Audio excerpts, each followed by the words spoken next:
cherry or honey type coffee. When you buy this type of coffees, you can make sure that first of all they don't have chemicals, and second of all they have a lot of properties because remember of the drying process, and you can do a lot of things with that. So it's probably it's better. It's not probably. It's better for your health. Okay. Number three, buy your coffee without chemicals.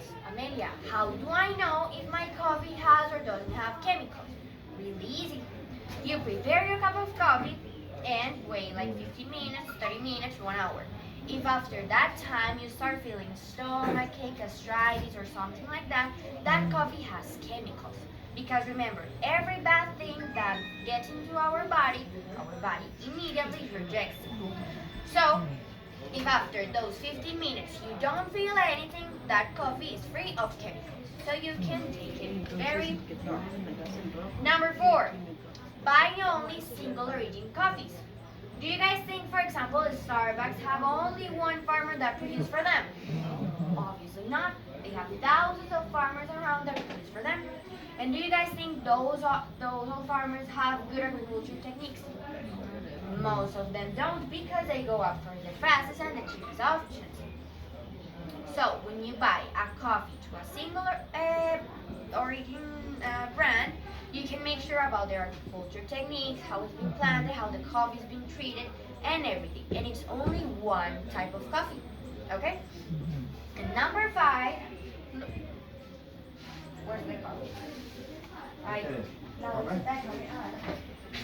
And number five, look at the label of your coffee. This is not a perfect label, but it has the basic information. When you have a good product, you can show all the benefits on the label.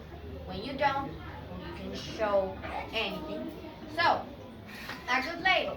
The name, the image, if it's a honey or a cherry type coffee, the level of grounding, the level of roasting, where it's been planted, and the instructions to prepare your coffee.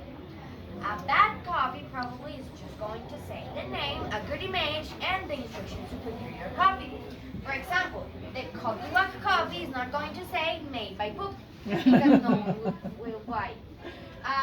Or the best-selling brand here in Colombia is not going to say 100% pastillas on the high level of roasting, you're going to die tonight. No, because no one would like to buy that coffee. So make sure that your coffee has all these characteristics, okay? Now, now that we have the good product, let's prepare the coffee. But to prepare your coffee, I'm going to give you the measures.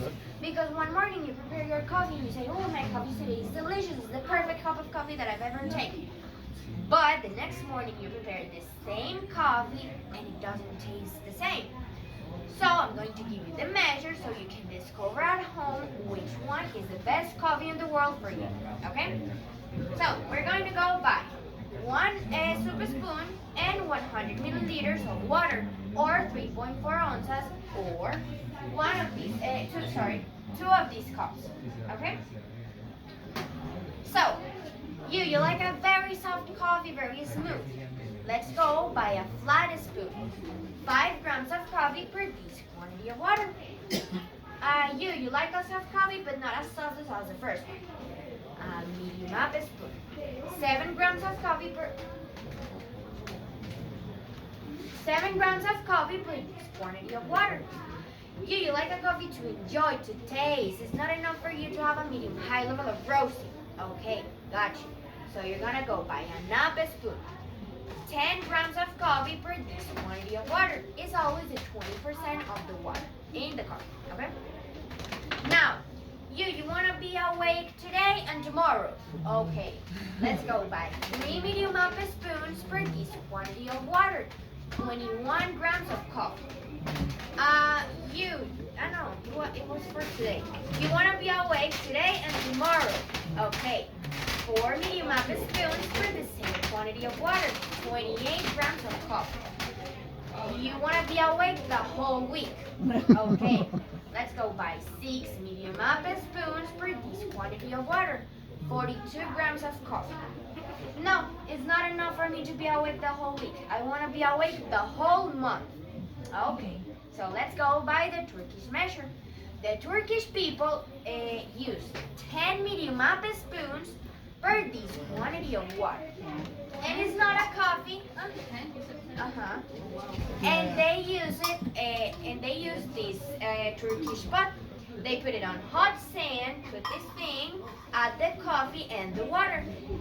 Mix it, and it's not a coffee to drink, it's a coffee to eat. They eat it, pass it with chocolate or caramel, and that's the final part. Okay? Now that we have the measures, let's prepare the coffee. So, to prepare the coffee, the best way and the best balance between quality and price is the French press. Okay? The machines are very good to prepare special coffees. Ristretto, macchiato, cappuccino, and other ones. But for a daily product, it's better to have a normal thing. Okay?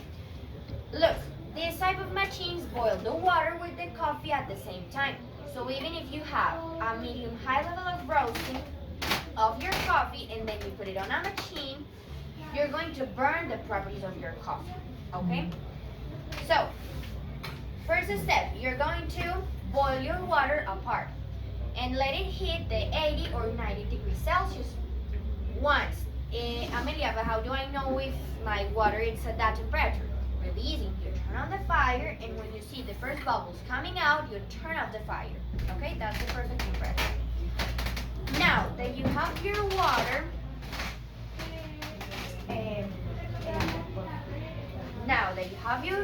you're going to add the coffee. And this time we're using the 20% of the coffee because it's for a tasting process, okay? And remember that the coffee that you're going to try right now has nothing added, okay? For a tasting process. So, once you have your coffee, you're going to add the water. But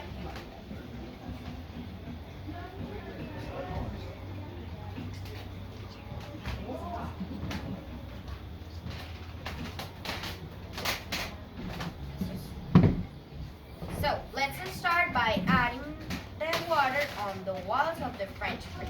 So the coffee gets the same temperature of the water without burning the properties. Okay?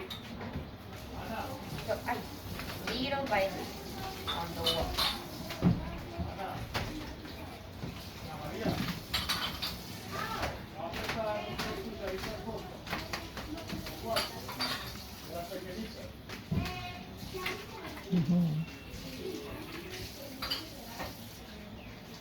And then you can add the rest of the water.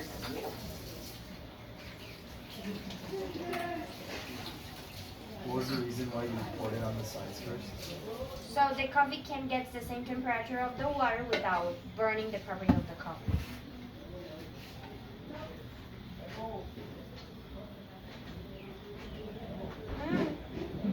Okay, we got it. Now, to mix the coffee,